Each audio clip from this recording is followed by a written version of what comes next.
السلام علیکم ورحمۃ اللہ وبرکاتہ. ناظرین، میں ہوں Atiqa Bashir. Women pod cost کی نیو ایپیسوڈ میں آپ کو خوش آمدید کہتی ہوں.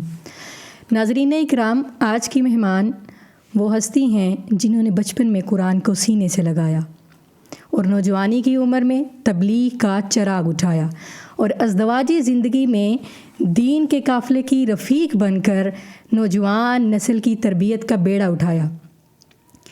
آپ جامعہ سلسبیل کی بانی ہیں اور حقیقی معنوں میں دین کی بیٹی ہیں. مولانا حضرت یوسف قصوری صاحب کی اہلیہ محترمہ ہیں. ہمارے ساتھ موجود ہیں محترمہ معلمہ مبلغہ حافظہ عالمہ شبانہ قصوری صاحبہ ہیں. آئیے آج ان سے ملاقات کرتے ہیں اور جانتے ہیں کہ ان کی زندگی میں جو روشنیاں ہیں ان سے ہم اپنے چراغوں کو کس طرح روشن کر سکتے ہیں. السلام علیکم ورحمۃ اللہ وبرکاتہ. وعلیکم السلام ورحمۃ اللہ وبرکاتہ. صحت طبیعت آپ کی ٹھیک ہے؟ الحمدللہ. ماشاء اللہ، آپ کا بہت شکریہ، آپ نے وقت نکالا اور آپ یہاں پہ تشریف لے کے آئیں. سب سے پہلے ہم آغاز کرتے ہیں کہ ایک کامیاب ماں ہیں، کامیاب بیوی ہیں اور دین کے میدان میں آپ کی اتنی ماشاءاللہ کامیابیاں، لوگوں کو اللہ کے ساتھ جو ہے وہ جوڑنے کی کاوشیں آپ کی بہت زیادہ ہیں. تو مجھے بتائیے گا کہ دینی سفر کا آغاز آپ نے کس طرح کیا؟ نحمدہ و نصلی علی رسولہ الکریم، اما بعد. الحمدللہ میں نے یہ دین کا سفر 11 سال کی عمر میں شروع کیا اور میرا ایک گھرانہ دینی گھرانہ تھا. ماشاءاللہ. میرے بابا کی طرف سے دینی تھا، میری ماں بالکل دینی نہیں تھی، لیکن جب وہ دین میں آئیں تو اتنی زیادہ ماشاءاللہ معاہدہ بن گئی کہ انہوں نے اپنے میکے وغیرہ کی ہر بات کو، ہر چیز کو چھوڑ کے وہ اللہ کے راستے پہ آ گئی. ماشاءاللہ. اور انہی کی محبت کی وجہ سے میں یہ دین کی طرف چلی. جب وہ مجھے پروگرام میں لے کے جاتی تھی، کوئی ٹیچر وہاں پہ درس دیتی تھی، اس کو دیکھ کے مجھے وہ کہتی تھی آپ بھی اس طرح کی بنو گی، تو میں ان کو کہتی تھی الحمدللہ انشاءاللہ میں بھی ایسی بنوں گی.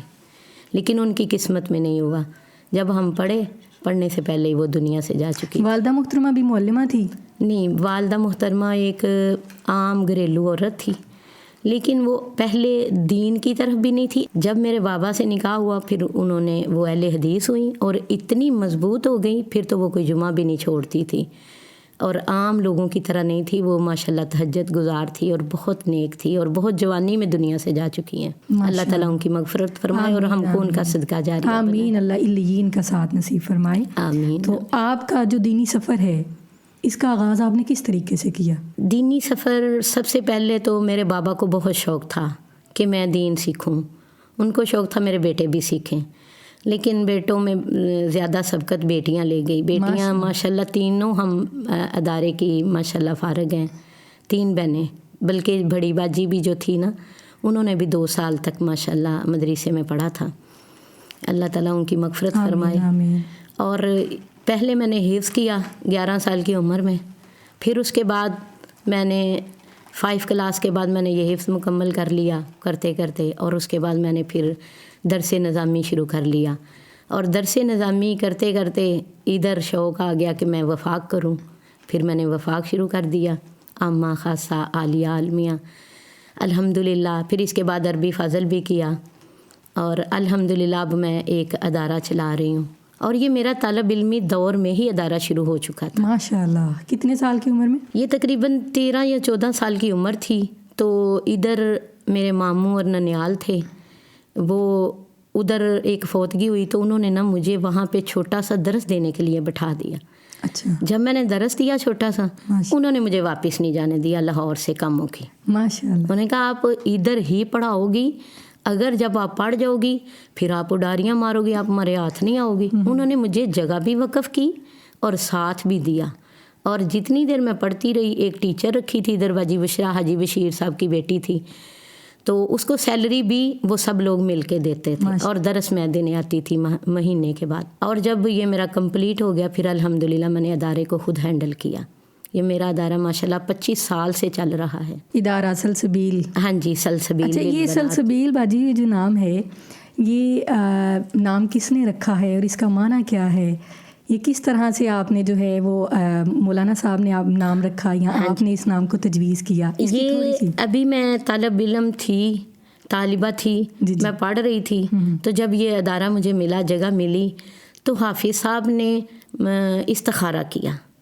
استخارے میں انہوں نے آسمان کے ٹکڑوں پہ یہ لفظ لکھا ہوا دیکھا تھا، جامعہ سلسبیل للبنات القرآن والحدیث، اور یہ جنت کے ایک چشمے کا نام ہے۔ پھر ہم نے اس کے بعد یہ اپنا نام یعنی تجوید کر لیا کہ یہ ادارے کا نام رکھنا۔ ہاں جی، یہ ادارے کا نام رکھنا ہے، اور آج تک ہمارا ماشاءاللہ اس نام سے ادارہ بڑی بلندیوں تک پہنچ چکا ہے، اور میری طالبہ آگے ادارے بنا چکی ہیں، کئی طالبہ، اور پڑھا رہی ہیں آگے الحمدللہ۔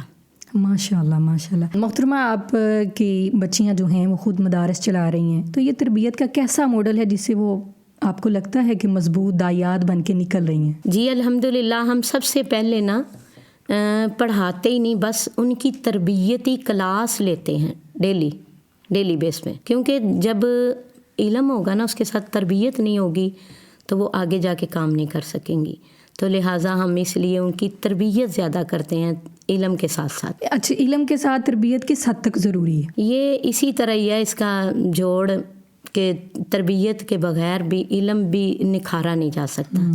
تربیت ہوگی تو علم نکھرے گا اور چمک کر سامنے آئے گا، اور ہیرے تراشے جائیں گے اس سے۔ ماشاء اللہ۔ تو باجی، آج کل جو دینی مدارس ہیں، دینی ادارے ہیں، ان کو کن چیلنجز کا سامنا کرنا پڑتا ہے، تو آپ اس کا سلوشن کیا دیتی ہیں؟ دیکھیں، اللہ کے دین کے لیے مشکلات تو آتی ہی ہیں، لیکن اس کے لیے انسان کو یعنی کہ مضبوط ہونا چاہیے، اور اس کے اندر اس چیز کا ہونا چاہیے کہ کانفیڈنس کہ میں نے آگے یہ اللہ کے دین کا کام کرنا ہے۔ اگر مشکل آتی ہیں، پریشانیاں آتی ہیں، تو صحابہ کی طرف دیکھ لیں، اپنے پیارے پیغمبر کی طرف دیکھ لیں، انہوں نے کتنی دین کے لیے مشکلیں اٹھائیں اور ہم تک یہ دین پہنچا، تو آگے ہمیں بھی اگر تھوڑی بہت آئیں گی مشکلیں، تو انشاءاللہ تعالی ہم لوگ بھی اس کو صحابہ کی زندگیوں کو اپنے سامنے رکھ کے ایک مشن سمجھ کے ہم بھی انشاءاللہ اسی طرح ہی زندگیاں گزارنے کی کوشش کریں گی۔ تو آپ کی زندگی میں کوئی ایسے فیسز آئے ہیں جب آپ کو یہ فیل ہوا ہو کہ مجھے جو ہے وہ یہ دین کا کام چھوڑ دینا چاہیے؟ ہاں جی، کئی دفعہ لوگوں کے رویوں سے پریشانی بھی پہنچی ہے، لیکن الحمدللہ جب بھی کوئی پریشانی آتی تھی، جو ساتھ دینے والے لوگ ہوتے ہیں وہ حوصلہ بڑھاتے ہیں، اٹھو، ایک دفعہ پھر اٹھو اور اس مشن کو آگے لے کے چلو۔ یہ انبیاء کا مشن ہے، ہمیں تو وراثت ملی ہے نا انبیاء کی، ہم نے یہ تقسیم کرنی ہے، بس اسی مشن کو لے کے پڑھتے ہیں دوبارہ۔ کوئی زندگی کا ایسا واقعہ جس میں ہمارے ناظرین کو کوئی نصیحت ملے، سبق ملے، تو اس کے بارے میں آپ کیا کہتی ہیں؟ کوئی بھی واقعہ جو آپ بیان کرنا چاہیں۔ دیکھیں، زندگی میں واقعات تو بہت ہی ہوتے ہیں، لیکن میرے دل میں ایسی چیز ہے کہ جب بھی میں کوئی پروگرام کے لیے جاتی ہوں نا، ادارے کے طرف سے یا ویسے بھی، تو میرے اندر یہ چیز ہوتی ہے کہ ہم اللہ کی رضا کے لیے جا رہے ہیں، ہمارا مشن اللہ کی رضا ہونا چاہیے صرف۔ اور ایسے واقعات کئی آتے ہیں جن کی وجہ سے لوگ پریشان بھی کرتے ہیں، دل بھی چھوٹے ہوتے ہیں، پھر لیکن اللہ کی رضا کو آگے رکھ کے ہم چل پڑتے ہیں انشاءاللہ، پھر ہمارے حوصلے بلند ہوتے ہیں اور اللہ تعالیٰ راستے بھی آسان کرتا جاتا ہے ساتھ ہی۔ ایک بہت مشکل ترین واقعہ بھی ہمارے ساتھ پیش آیا ایک دفعہ، دین کے راستے میں نکلے ہوئے ہم خانپور گئے پروگرام پہ۔ ہم اس وقت مولانا عبد الوکیل صدیقی خانپوری صاحب زندہ تھے، انہوں نے ہمیں پروگرام پہ بلایا۔ جب پروگرام پہ گئے تو واپسی جب ہم لوٹے تو ہمیں راستے میں اتنی مشکل آئی، کیونکہ نہ ٹکٹیں انہوں نے کروائی تھی نہ ہم نے کروائی تھی، تو گاڑی والوں نے ہمیں راستے میں اتار دیا۔ پھر ہم وہاں سے بیٹھ کے فیصل آباد گئے، اور فیصل آباد سے پھر دوبارہ ہم واپس لاہور آئے، تو یہ جو راستے میں واقعہ پیش آیا، ایک دفعہ تو اس نے ہمیں توڑ پھوڑ دیا۔ پھر کئی سال تک میں دوبارہ خانپور نہیں گئی۔ پھر اس کے بعد اب میں ہر سال خانپور جاتی ہوں، اور وہ ہمارے آنے جانے کا بڑا اچھا انتظام کرتے ہیں، حافظ صاحب کے ساتھ ہی آتی جاتی ہوں۔ تو وہ واقعہ آج تک مجھے نہیں بھولا، جو آدھی رات کو انہوں نے ہمیں بس سے نیچے اتار دیا، اور جنگل تھا اور وہاں پہ ایک چھوٹا سا سٹاپ تھا، اس کے اوپر ہم بیٹھے رہے، لیکن رات کا ٹائم تھا اور ہم اللہ کا ذکر و اذکار کرتے رہے، اور خوفناک جگہ تھی، وہ آج تک نہیں بھولتا، اور صرف اس میں اللہ کی رضا تھی جو اللہ نے ہمیں منزل تک دوبارہ پہنچا دیا۔ ماشاءاللہ، اس میں آپ دیکھیں کہ آپ کے شوہر کا، آپ کے ہسبینڈ کا کتنا اہم رول تھا کہ وہ آپ کے ساتھ تھے، جی۔ اور آپ کا سفر جو آپ کو اتنا مشکل لگ رہا ہوگا لیکن ایک ساتھی کا ساتھ تھا اور آپ نے وہ سفر طے کر لیا. تو محترمہ یہ بتائیے کہ آپ کے شوہر جو ہیں حافظ یوسف مسروری صاحب یہ دینی کام میں کیسے معاون آپ کے بنے ہیں؟ آج کے شوہروں کو آپ کیا پیغام دینا چاہیں گی؟ الحمدللہ حافظ صاحب اتنے عظیم انسان ہیں، ماشاءاللہ. میں ان کی مثال نہیں دے سکتی. رات کو بھی آتے ہیں تو الحمدللہ پہلے انہوں نے جائے نماز بچھانا ہے اور اللہ کے آگے کھڑے ہو جانا ہے، ماشاءاللہ. اور مجھے بھی تلقین کرنی ہے، اور مجھے پوچھتے ہیں آج تو نے کتنا قرآن پڑھا ہے؟ میں نے آج 5 پارے پڑھے ہیں یا 4 پڑھے ہیں، آپ کتنے پڑھے ہیں آپ نے؟ تو میں کہتی ہوں میں نے گھر کے کام بھی کرنے ہوتے ہیں. میں نے ایک سورت پڑھی ہے، آج سورہ بقرہ پڑھ لی ہے، آج سورہ نساء پڑھ لی ہے. میں ایسے کہتی ہوں تو مجھے کہتے ہیں اللہ کے ساتھ دوستی گہری کرو. اور ماشاءاللہ انہوں نے میری ہر بات کو کندھوں پہ اٹھایا اور ہر بات جو ہے میری انہوں نے مانی. اگر میں کہتی ہوں کہ ادارے میں اس چیز کی ضرورت ہے اس کی، انہوں نے کبھی مجھے یہ نہیں کہا کہ یہ نہیں ہو سکتا. وہ کہتے ہیں اللہ پہ بھروسہ کرو، انشاءاللہ میں آپ کے ساتھ ہوں، اور اللہ سب سے بڑھ کے ہمارے ساتھ ہیں. تو ہم بڑے سے بڑا کام بھی مل کے کر لیتے ہیں. میں آج کے دنیا کے بھائیوں کو یہ پیغام دوں گی، دنیا کے شوہروں کو، اور جتنی میری بہنیں ہیں ان کے شوہروں کو پیغام دوں گی، اگر بیوی اور شوہر دونوں کی لائن ایک ہوگی نا تو انشاءاللہ یہ بڑے اچھے مشن کے لیے چل پڑیں گے دونوں، اور ان کا مقصد بھی ایک ہوگا.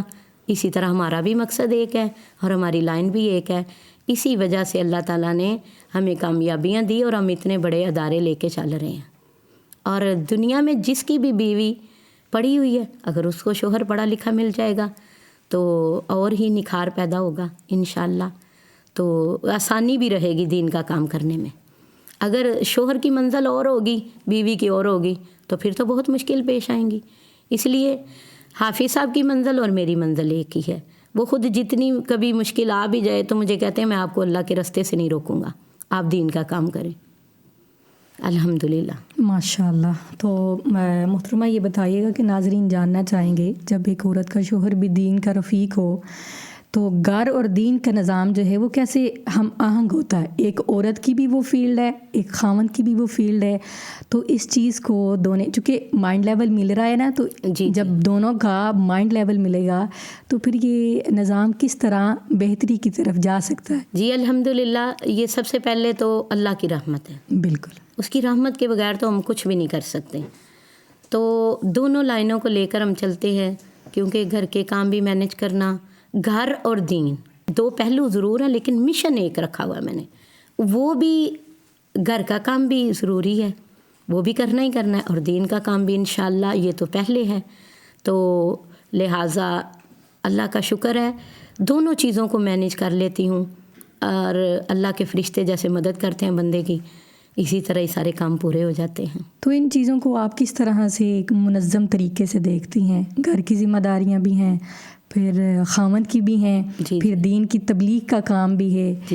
تو ایک عورت ان چیزوں کو کس طرح سے مینیج کر کے چل سکتی ہے؟ جب بھروسہ اللہ پہ ہوتا ہے نا تو پھر اللہ تعالیٰ راستے آسان کر دیتا ہے بندے کے. تو میرے گھر کی ماشاءاللہ مہمانداری بھی بہت زیادہ ہے، بہت زیادہ. آج بھی تقریباً 35 سے 40 بندوں کا کھانا ہم بنا کے آئے ہیں گھر. ماشاءاللہ. اور یہ غالباً کھانا خود بناتی ہیں؟ جی ہم کھانا خود ہاتھ سے بناتے ہیں گھر میں. ماشاءاللہ. تو ہماری تو میٹنگیں بھی ہوتی ہیں نا ادھر، تو ہم کھانا پھر بھی گھر میں، پچھلے دنوں مردوں کی میٹنگ ہوئی تو ہم نے کھانا سارا گھر میں بنا کے بھیجا تھا. ماشاءاللہ ماشاءاللہ. تو لہٰذا اب بھی ہم کھانا سارا ریڈی کر کے، اور پھر ہم نے جمعے کے لیے نکلنا ہوتا ہے. جمعہ پڑھ کے ہمارے آنے سے پہلے مہمان ہمارے دروازے پہ کھڑے ہوتے ہیں. تو کبھی آپ تھکی نہیں ہیں کہ اتنی زیادہ دین کا کام بھی ہے، گھر کی ذمہ داریاں بھی ہیں، تو ان چیزوں کو مینیج کرتے ہوئے کبھی کوئی ایسا لمحہ آیا ہو کہ آپ کو لگے کہ بس میں تھک گئی ہوں؟ جب کبھی تھکن محسوس ہوتی ہے تو نبی پاک صلی اللہ علیہ وسلم کی وہ حضرت فاطمہ کو کی ہوئی نصیحت یاد آ جاتی ہے. ماشاءاللہ. وظیفہ فاطمہ پڑھ لیتی ہوں، سبحان اللہ، الحمدللہ، اللہ اکبر. اللہ کے نبی نے کہا تھا نا فاطمہ بیٹی، جب تم تھک جاؤ حسن اور حسین کی خدمت کرتے کرتے، حضرت علی کی خدمت کرتے کرتے، تو یہ وظیفہ پڑھ لینا 33 مرتبہ سبحان اللہ، الحمدللہ، اور 34 مرتبہ اللہ اکبر، اور اپنے جسم کے اوپر پھونک مار لینا. اور جب میں یہ پھونک مار لیتی ہوں الحمدللہ، صبح کو اٹھتی ہوں تو بالکل فریش ہوتی ہوں، میں ذرا بھی نہیں تھکتی. تو جب میں پروگرام سے آتی ہوں، آتے ہی بایا اتارا کچن میں چلی جاتی ہوں، تو الحمدللہ مجھے ایسے فیل ہوتا ہے جیسے میں فرشتوں کے پاؤں پہ چل چل کے سارے کام کر رہی ہوں. ماشاء اللہ ماشاء اللہ. تو ساتھ آپ جو جامعہ ہے اس کی ذمہ داریاں بھی سنبھالتی ہیں, اس کو کس طریقے سے مینیج کرتی ہیں؟ جی الحمدللہ صبح اٹھتے ہی فجر کی نماز کے بعد نا میری ڈیوٹی شروع ہو جاتی ہے. پہلے تو حافظ صاحب کو آتے ہی مجھے دلیہ دینا ہوتا ہے, ان کو ناشتہ کروانا ہوتا ہے نماز کے بعد. وہ نماز پڑھ کے آتے ہیں, پھر اس کے بعد وہ سو جاتے ہیں اور میں جامعہ چلی جاتی ہوں. یہ جو صبح اٹھتے ہی ماشاءاللہ جتنی ٹیچرز ہوتی ہیں ان کے جو پہلے ان کی حاضری لیتی ہوں, پھر بوڑھی بوڑھی عورتیں یا بچوں کے پیرنٹس آئے ہوتے ہیں ان سے ملتی ہوں.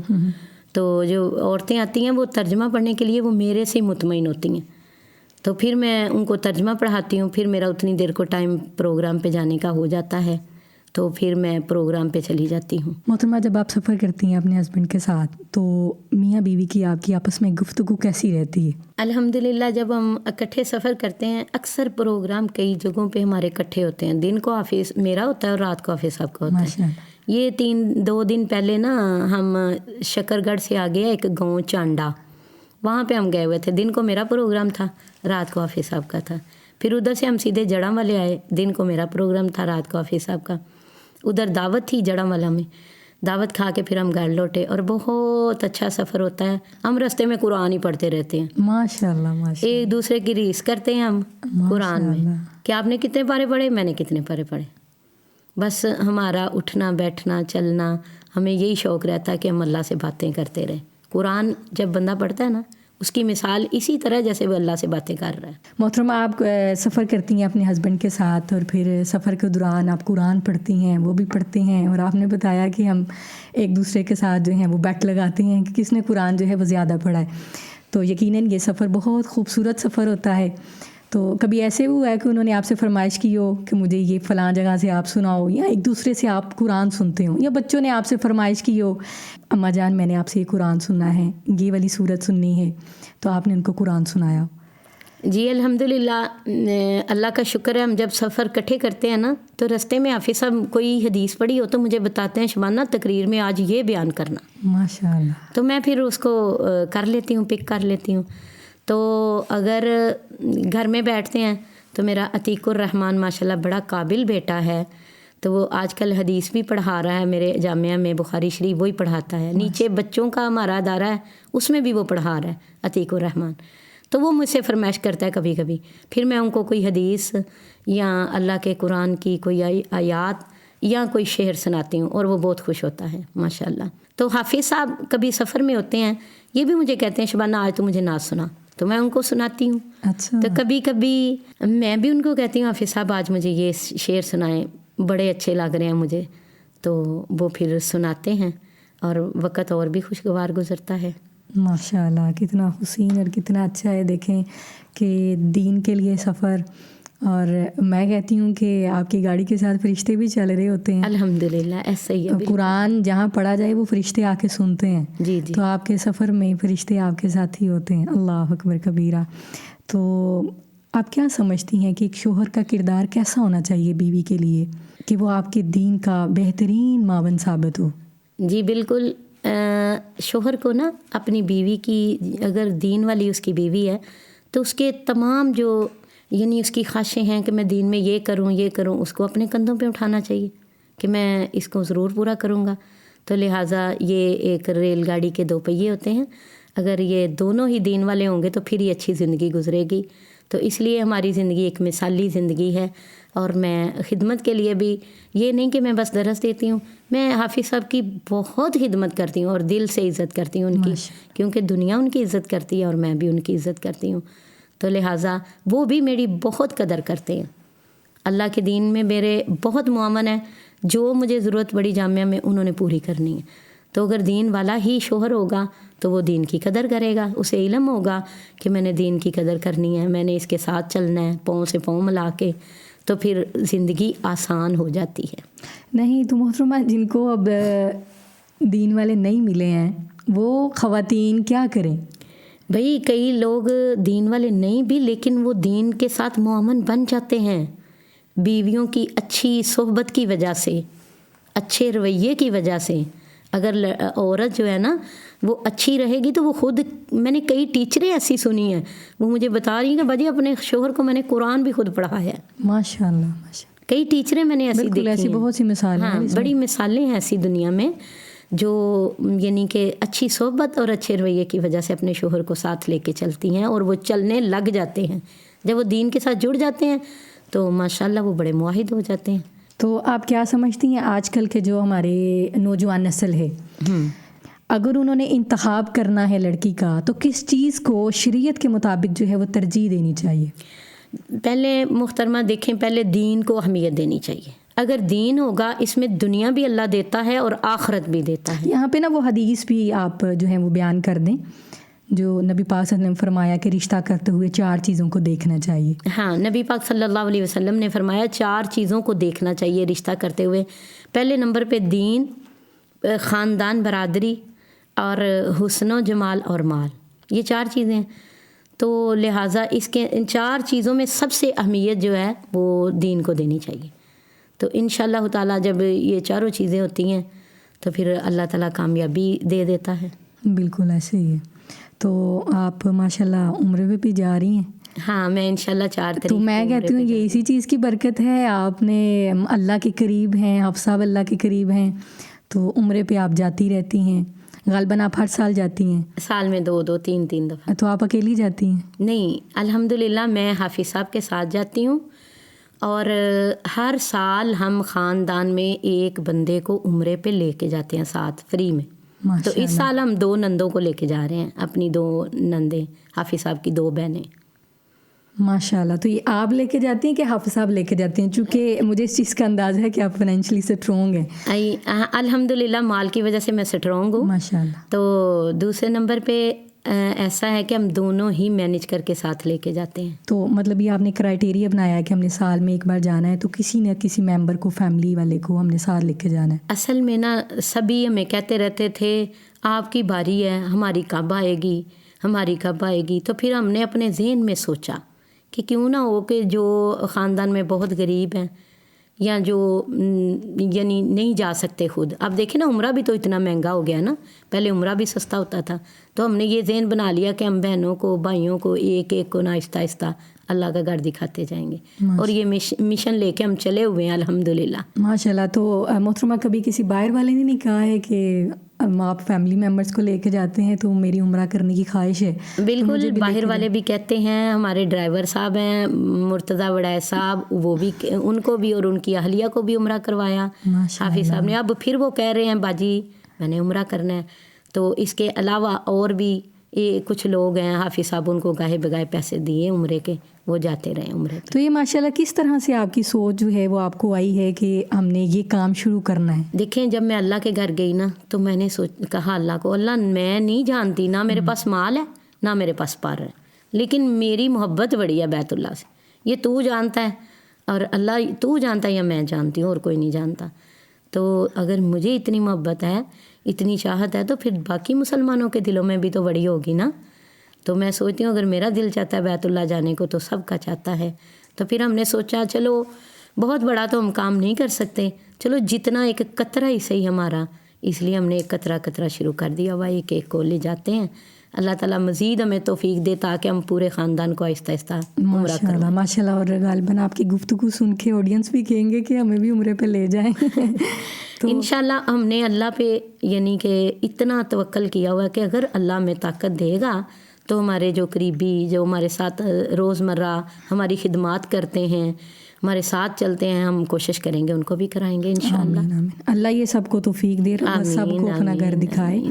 تو محترمہ کبھی آپ کے مدارس میں سے کوئی بچی وغیرہ جس کو آپ نے عمرہ کرایا ہو یا کسی نے اچھے نمبر جو ہیں وہ لیے ہوں تو آپ نے ان کو اللہ کا گھر دکھایا ہو، کبھی ایسا بھی کوئی واقعہ ہوا ہے؟ نہیں، ابھی ایسا نہیں ہوا کیونکہ بچیوں کی ذمہ داری بڑی ہوتی ہے اور آپ کو پتہ ہے غیر محرم کے ساتھ عمرہ جائز بھی نہیں ہوتا اس وجہ سے. لیکن بچیاں جب اچھے نمبروں سے پاس ہوتی ہیں تو ہم ان کے لیے انعامات، احادیث کی بکس اور ان کے لیے گفٹ اور یہ چیزیں ضرور رکھتے ہیں. یا ایسے ہو کہ عید آئے تو عیدیاں دیتے ہیں ان کو اور کپڑے وغیرہ دیتے ہیں، لیکن عمرے پہ ابھی تک کسی کو لے کے نہیں گئے.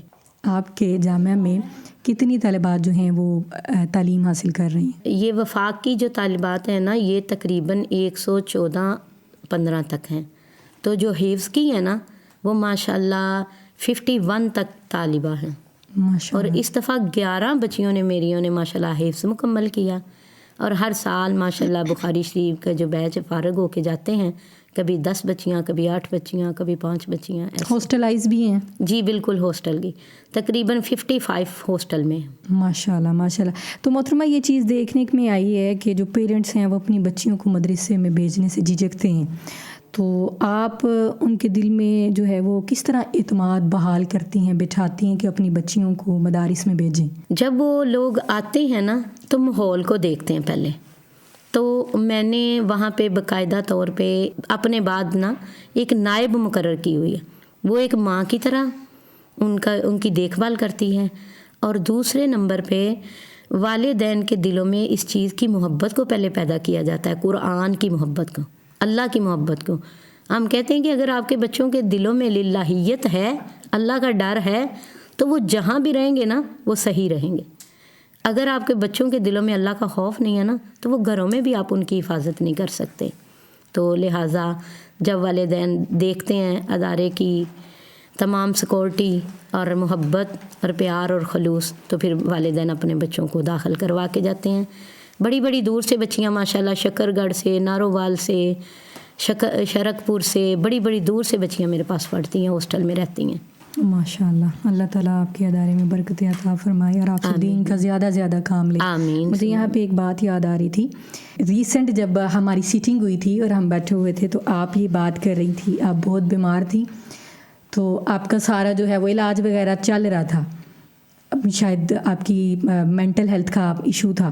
تو آپ نے بتایا تھا کہ مجھے سمجھ نہیں آتی تھی اور میں باہر بھاگ جایا کرتی تھی، مجھے پکڑ کے لاتے تھے، لیکن میں جب درس دیتی تھی، قرآن پڑھتی تھی، وہ چیزیں مجھے بھولنی نہیں تھی، وہ میں بالکل پرفیکٹ دیتی تھی. تو یہ اس کو ذرا ڈیٹیل میں بتائیے گا کہ یہ قرآن جو ہے اس نے آپ کے اوپر کس طرح اثر کیا؟ جی الحمدللہ قرآن نے مجھے، اللہ کے قرآن نے مجھے بار بار کھڑا کیا، بار بار کھڑا کیا. پہلے میرے ہسبینڈ تھے عبدالحفیظ ثاقب، حافظ عبدالحفیظ ثاقب. انہوں نے ماشاءاللہ 13 سال تک بخاری شریف پڑھائی ہے اور بڑے ماشاءاللہ ماہر تھے قانون وراثت میں، اور جتنی یہ گرامر کراتے تھے وہ ہمارے جامعہ میں. تو اچانک سے ان کے اوپر تکلیف آئی، گردے فیل ہو گئے اور وہ فوت ہو گئے. جب وہ فوت ہوئے ہیں ان کے 4 مہینے بعد میری بڑی مشفق بڑی بہن جو ماں کی جگہ تھی، حافظ یوسف پسروئی صاحب کی جو اہلیہ تھی، پہلی اہلیہ، وہ فوت ہو گئی. وہ انہوں نے غم بڑا کیا میرے ہسبینڈ کا، چچا کا بیٹا تھا، وہ روتی رہتی تھی کہ میری چھوٹی سی بہن بیوہ ہو گئی ہے. تو جب وہ فوت ہو گئی میری بہن تو میں اتنا روتی تھی، میں کہتی تھی یہ عام الحزن ہے. نبی پاک نے کہا تھا نا یہ عام الحزن ہے، جب حضرت ختیجہ اور چچا ابو طالب گئے. تو اسی طرح میں بھی اس سال کو عام الحزن کہا کرتی تھی، غم کا سال. جب عبدالحفیظ صاحب دنیا سے گئے، پھر باجی چلی گئی، پورے 1 سال بعد میرا چھوٹا بھائی دنیا سے چلا گیا. وہ بھی ایک بچہ تھا اس کا. اور بھائی کے جانے کے بعد تو پھر میرے ذہن کے اوپر اتنا سٹریس ہو چکا تھا کہ میں عبایا پہن کے کبھی کدھر کو نکل جاتی تھی، کبھی کدھر. درس بھی دے کے آتی تھی، مدرسے میں بھی پڑھانے کے لیے جاتی تھی، لیکن ان کو پتہ نہیں چلتا تھا اس کو کچھ ہے یا نہیں. حافظ صاحب مجھے اگر میڈیسن کے لیے لے کے گئے ساتھ تو میں نے ادھر جا کے کہا آپ تو یہاں گاڑی بیچنے آتے ہو، آپ اسی جگہ مجھے لے آئے ہو. وہ کہتے ہیں گاڑی نہیں بیچتے، یہاں ہاسپٹل آئیے. مجھے اتنا پتہ ہی نہیں چلتا تھا، اتنا سٹریس ہو چکا تھا. لیکن اللہ کا شکر ہے اس قرآن کی وجہ سے میں دوبارہ اٹھی ہوں اور قرآن نے مجھے دوبارہ ہمت دی ہے. تو الحمدللہ مجھے مری تک لے کے گئے تاکہ اس کا ذہن ٹھیک ہو جائے. جب میں واپس آؤں پھر میں اسی طرح کی ہو جاتی تھی. پھر کسی نے مشورہ دیا اس کو بیت اللہ لے جاؤ، تو پھر حافظ صاحب مجھے بیت اللہ لے کے گئے. تو ادھر سے اللہ نے مجھے شفا عطا کر دی. میں نے قرآن پڑھتے رہنا، زمزم پیتے رہنا، بیت اللہ میں بیٹھے رہنا. تو اسی وجہ سے میرا سٹریس بھی ختم ہو گیا الحمدللہ. پھر اللہ کا شکر ہے حافظ صاحب مجھے 2 مہینے بعد لے کے گئے. تو اس سال کو، اس غم کو اللہ نے مجھے تھوڑا کم کیا، بلا دیا، اب میں پھر اس مشن کو لے کے اٹھی ہوں. انشاءاللہ اللہ تعالیٰ اب ہمت دیتا ہے. اب پھر گلی گلی، بستی بستی، کریا ہر جگہ پہ دین کا اسی طرح ہی تبلیغ شروع کر دیا جس طرح میرا پہلے سفر تھا. پہلا میرا سفر اتنا ٹف ہوتا تھا، ایک دن میں 3 پروگرام، اور جلدی سے ایک جگہ سے درس دینا دوسری جگہ. اور دوسرے نمبر پہ میں نے کبھی بھی کسی کو مایوس نہیں کیا اور کبھی بھی کسی پہ بوجھ نہیں بنی. میں کوشش کرتی ہوں کہ اگر جو بھی کام کر رہی ہوں نا، میں خلوص سے کروں، اللہ کی رضا کے لیے کروں تاکہ اللہ ہم سے راضی ہو جائے. تو پتہ نہیں اسی کی بنا سے اللہ نے مجھے شفا عطا کر دی. ماشاءاللہ. محترمہ، زندگی میں بہت سے ایسے حادثے آتے ہیں تو انسان بکھر جاتا ہے، ٹوٹ جاتا ہے. جن کے پاس تو قرآن ہے وہ سنبھل جاتے ہیں، لیکن جن کے پاس قرآن نہیں ہے ان کو اس چیز کی طرف کس طرح راغب کیا جا سکتا ہے؟ ڈپریشن ہے، انزائٹی ہے، ان فیسز سے جب انسان گزرتا ہے تو انسان کو چاہیے کہ وہ اللہ کی طرف جو ہے وہ اپنے قدم کو بڑھائے، اللہ کی طرف آئے. جی بالکل. جو نہیں آتے ہیں ان کو کس طرح سے ہم جو ہے وہ کریج کر سکتے ہیں کہ آپ اللہ کی طرف آؤ گے تو اسی میں آپ کے ڈپریشن کا علاج ہے؟ اس کے بارے میں آپ کیا کہیں گی؟ اللہ کے علاوہ کوئی چارہ بھی نہیں اور کوئی رستہ بھی نہیں. ہم دنیا میں جتنا مرضی بھٹک کے دیکھ لیں، اینڈ پہ جب اللہ کی طرف بندہ رجوع کرتا ہے نا، پھر ہی کامیابی ملتی ہے. تو کوئی بھی انسان ہے اسے چاہیے کہ جب ہر طرف سے مایوس ہو جاؤ تو اپنے اللہ کی طرف چہرہ کرو، اور ابراہیم علیہ السلام کی طرح حسبنا اللہ نعم الوکیل نعم المولا و نعم النصیر، اور اللہ سے بڑھ کے کوئی مدد کرنے والا بھی نہیں ہے. تو ایسے ہی ہمیں اپنے زندگی کو بنانا چاہیے جس طرح جناب خلیل اللہ تمام طرف سے جب مایوس ہو گئے، برادری، خاندان، باپ سب نے چھوڑ دیا، تو اللہ تو کسی کو بھی نہیں چھوڑتا. تو سب انسانوں کو یہ میرا پیغام ہے کہ جب بھی کوئی مشکل آئے، پریشانی آئے تو لازماً خلیل اللہ کی طرح اپنے رب کی طرف رجوع کریں. انشاءاللہ اللہ سے رجوع جو ہے وہ کبھی بھی بندے کو مایوس نہیں کرتا. تو جب آپ ڈپریشن میں تھی جی تو آپ نے کون سی دعائیں جو ہیں وہ پڑھی تھی جو اللہ تعالیٰ نے آپ کو اس فیز سے نکال دیا؟ میں نے دعائیں، ایک تو صبح شام کے اذکار نہیں چھوڑے میں نے، اور دوسرے نمبر پہ میری ایک گرین ٹاؤن میں ٹیچر دوست ہیں، باجی خالدہ اور باجی آسمہ، وہاں پہ ادارہ چلا رہی ہیں جامعہ محمدیہ. انہوں نے میرے ساتھ فون پہ بات کی. میں نے کہا باجی میرا دل نہیں لگتا دنیا میں. تو انہوں نے مجھے کہا میری ایک کزن فوت ہو گئی تھی تو میرا دل نہیں لگتا تھا، وہ میری یعنی کہ ہم عمر تھی، وہ انہوں نے مجھے کہا. تو باجی فوزیہ وسن پورے والے، انہوں نے کہا تھا ان کو کہ لا حول ولا قوت الا باللہ پڑھو. کبھی کبھی بندے کو کوئی بات بھولتی نہیں ہے. وہ مجھے آج تک باجی آسمہ کی بات نہیں بھولتی. انہوں نے جب مجھے کہا نا لا حول ولا قوت الا باللہ پڑھو، میں نے پڑھنا شروع کیا تو الحمدللہ ایسے تھا جیسے میرے اندر اللہ نے کوئی قوت اور طاقت پیدا کر دی ہے، جس کی وجہ سے پھر میں نے کہنا شروع کر دیا اپنی ذات کو خود ہی کہ اب نہیں میں نے رونا، اب نہیں اس کے بعد میں نے رونا، اب نہیں میں نے رونا. اب مضبوط ہو گئی. ہاں، میں اندر سے اللہ نے مجھے اتنا مضبوط کر دیا، میں اندر سے مضبوط ہو گئی. لا حول ولا قوت الا باللہ. دیکھیں یہ کلمات ویسے بھی تو بڑی طاقت والے ہیں نا. بالکل. اللہ نے اس میں کئی 99 بیماریوں کی شفا بھی رکھی ہوئی ہے. تو ویسے بھی اللہ کی قوت کے علاوہ تو کوئی قوت ایسی ہے ہی نہیں جو بندے کو پھر پاؤں پہ کھڑا کرے. اللہ کی طاقت ہی ہے جو بندے کو بار بار کھڑا کرتی ہے. بے شک بے شک.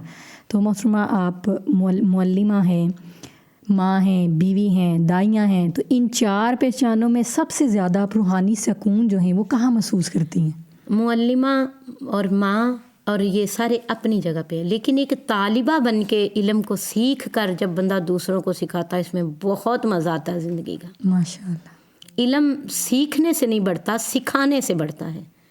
جب بندہ سیکھ کے آتا ہے نا مدرسے سے فارغ ہو کے، تو وہ تو بس ایک محدود سا علم ہوتا ہے بندے کا. جب پڑھانے لگ جاتا ہے پھر اس میں نکھار پیدا ہو جاتے ہیں، کیونکہ ایک بیٹی کی تربیت جو ہے نا، بیٹے کی فردن ہے، اور بیٹی جب ایک بیٹی کی تربیت ہوتی ہے تو پھر قومیں سدھرتی ہیں. تو لہٰذا ایک بیٹی ہو کے آگے اللہ کے دین کو سکھانا، طالبہ ہو کے اللہ کے دین کو سکھانا، اس میں بہت مزہ ہے. ماشاءاللہ. تو آپ کا سفر بچیوں کے لیے ایک مثال ہے. تو ایسی بیٹی ایسی معلمہ بننے کے لیے کیا کیا جائے؟ آپ کیا پیغام دیں گے ہماری بیٹیوں کو؟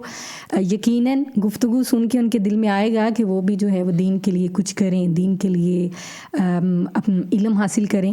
تو آپ ایسی بچیوں کو کیا پیغام دیں گی؟ کیا کرنا چاہیے ان کو؟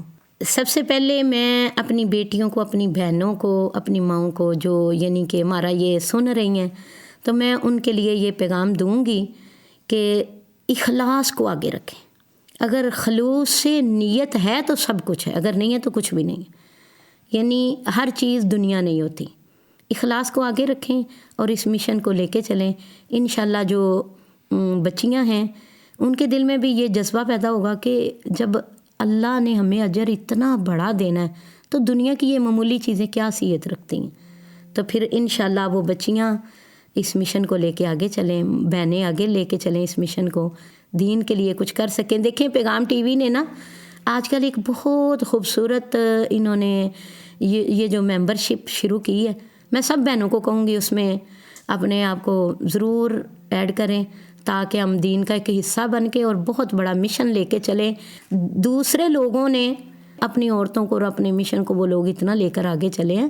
ہمیں بھی چاہیے کہ ہم اپنے پیغام ٹی وی کے ممبر بنیں اور عورتوں کی طرف بھی ہم یہ مشن کو لے کے آگے چلیں. انشاءاللہ ہم آپ کے ساتھ ہیں اور میں جتنی بھی میری دوستیں سن رہی ہیں یا میری بہنیں سن رہی ہیں، میں کوشش کروں گی ان کو بھی اس مشن میں برابر کا شریک کریں ہم. تو آپ پیغام ٹی وی کے لیے کیا پیغام دینا چاہیں گی؟ میں ان کے لیے پیغام یہ دوں گی کہ انہوں نے بہت اچھا مشن شروع کیا ہوا ہے، کیونکہ پہلے مرد ہی مرد آتے تھے، اب ہماری عورتیں بھی آنا شروع ہو گئی ہیں دین کے لیے. تو یہ بہت اچھی بات ہے. پچھلے دنوں میں نے عفت مقبول صاحبہ ان کے پیغامات سنے اور میں نے بڑی عورتوں کو ان کے لنک سینڈ کیے تاکہ ان میں بھی جذبہ پیدا ہو یہ دیکھ کے اور سن کے.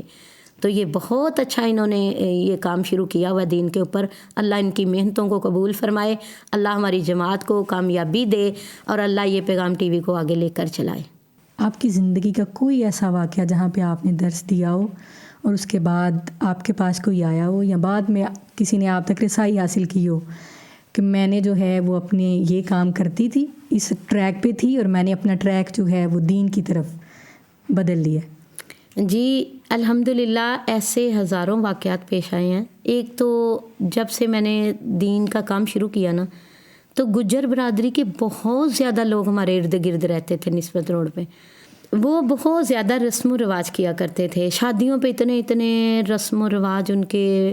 لیکن جب وہ دین کی طرف آ گئے، اللہ کا قرآن سنتے رہے، درس سنتے رہے. میرے گھر بھی درس ہوتا تھا، وہاں بھی وہ آتے تھے اور نسبت روڈ مسجد میں بھی ہوتا تھا. مکرم مسجد میں میرا درس بڑی دیر تک ہوتا رہا ہے.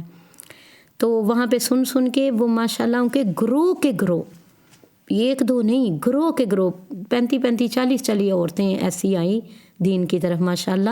اب انہوں نے بائے بھی پہننے شروع کر دیے، پھر انہوں نے ماشاءاللہ جمعے پڑھنے شروع کر دیے، تراویحیں پڑھنی شروع کر دی. جو لوگ دین سے بالکل نا واقف تھے اور درس سن کے وہ اللہ کی طرف آئے. پھر وہ خود مجھ سے سوال کرنے گھر آیا کرتی تھی، پوچھنے آیا کرتی تھی کہ اب ہم نے شادیاں کرنی ہیں، ہم نے کوئی رسم و رواج نہیں کرنا، اب ہم نے درس کروانا ہے، اب ہم نے تیل مہندیاں نہیں نکالنی، ہم نے درس کروانا ہے. پھر اس طرح ان میں بڑی تبدیلیاں آ گئی. تو جب کسی میں تبدیلی آتی ہے تو دیکھ کے دل تو خوش ہوتا ہے. کئی عورتیں فون کرتی ہیں مجھے، کہتی ہیں باجی جب سے ہم نے درس شروع کیا سننا ہمیں بہت چیزوں کی سمجھ آئی، ہم تو بھولے بھٹکے تھے، تو ہمیں تو علم ہی نہیں تھا. تو لہٰذا جہاں بھی ٹیچرز دین کا کام کر رہی ہیں سب اپنے اپنے حصے کا، تو سب لوگوں کو کرنا چاہیے اپنے اپنے حصے کا دین کا کام. اگر اللہ کے قرآن کی ایک آیات بھی آپ کو آتی ہے، نبی کی حدیث ایک بھی آتی ہے، تو دوسرے کو ضرور بتاؤ تاکہ کل قیامت کو وہ آپ کا گریبان نہ پکڑے. یہی سوچ لے کے میں نے ان لوگوں کی اصلاح شروع کی. تو الحمدللہ ہزاروں لوگ جو بھولے بھٹکے ہوئے تھے وہ رائے راست کی طرف آ گئے الحمدللہ. تو محترمہ کیا یہ صرف رسپانسبلٹی جو ہے وہ صرف ایک معلمہ کی ہے یا عام خواتین جو معلمہ نہیں ہیں، مبلغہ نہیں ہیں، وہ بھی کوئی آیت کو سنیں یا کوئی حدیث سنیں یا کوئی اچھا کام کر رہی ہے وہ بھی تبلیغ کر سکتی ہے، بتا سکتی ہے؟ جی دیکھیں نا میں نے وہ حدیث پڑھی ہے نا، اگر آپ کو اللہ کے قرآن سے ایک آیات بھی آتی ہے، نبی کی حدیث میں سے ایک حدیث بھی آتی ہے، وہ دوسروں تک پہنچاؤ. تو اس زمرے میں آ کے وہ کر سکتی ہیں. اگر اسے اچھی بات آتی ہے تو وہ ضرور سمجھے. یہ صدقہ جاریہ ہے. صدقہ جاریہ ہے. تو میڈیا جو ہے آپ اس چیز کو سمجھتی ہیں کہ میڈیا ایک بہترین ہتھیار ہے؟ جی آنے والے دور میں یہ جو میڈیا ہے یہ بہترین ہتھیار ہے لوگوں تک بات پہنچانے کا, اور ہم سب کو یہ کام کرنا چاہیے. کیونکہ اگر ہم دکیا نوسی بن کے بیٹھے رہیں گے تو مشرکین یا دوسرے لوگ جو دین کو صحیح طریقے سے بیان نہیں کرتے وہ تو عام ہو جائیں گے, پھر اصل دین کی پہچان ختم ہو جائے گی. کم از کم اصل دین کو کرنا چاہیے. کبھی کبھی میں کراچی سے وہ ایک پروگرام چلتا ہے عامر لیاقت کے ساتھ ان کا چلتا ہوتا تھا پروگرام, خلیل الرحمان صاحب, وہ دیکھیں اپنی بات کو کہہ کے چھوڑتے ہیں. جتنا مرضی بڑا میدان, ہمیں اپنی بات کو کہہ کے چھوڑنا ہے. آگے انشاءاللہ کامیابی دینا اللہ کا کام ہے. ہم اپنی بات کو آگے کہہ کے چھوڑیں گے. بالکل. اللہ تعالیٰ نے نبی پاک صلی اللہ علیہ وسلم سے بھی فرمایا تھا نا کہ آپ کا کام ہے آپ نے حق کو بیان کرنا. علیہم بمسیطر, آپ کا کام سنا دینا ہے, ہدایت دینا تو اللہ کا کام ہے. بالکل بالکل. اللہ اکبر کبیرہ. ہمارے ساتھ موجود تھی محترمہ شبانہ پسروری صاحبہ. ناظرین اکرام, آج کی کہانی صرف ایک کامیاب خاتون کی نہیں تھی بلکہ ہر اس بہن کے لیے, ہر اس بیٹی کے لیے پیغام تھا جو دین, گھر اور کردار کو ساتھ لے کے چلنا چاہتی ہے. آپ کے عمل سے یہ بات ثابت ہوتی ہے, آپ کی باتوں سے یہ بات ثابت ہوتی ہے, آپ جو دینی مشن لے کے چل رہی ہیں ان سب سے یہ باتیں ثابت ہوتی ہیں کہ جو اللہ کے لیے خالص ہو کر, مخلص ہو کے چلتا ہے, اللہ تعالیٰ حالات کو اس کے تابع کر دیتا ہے. تو اللہ تعالیٰ ان سے مزید دین کا کام لیتا رہے. ملتے ہیں ایک نئے مہمان کے ساتھ, تب تک کے لیے اجازت دیجیے. السلام علیکم ورحمۃ اللہ وبرکاتہ.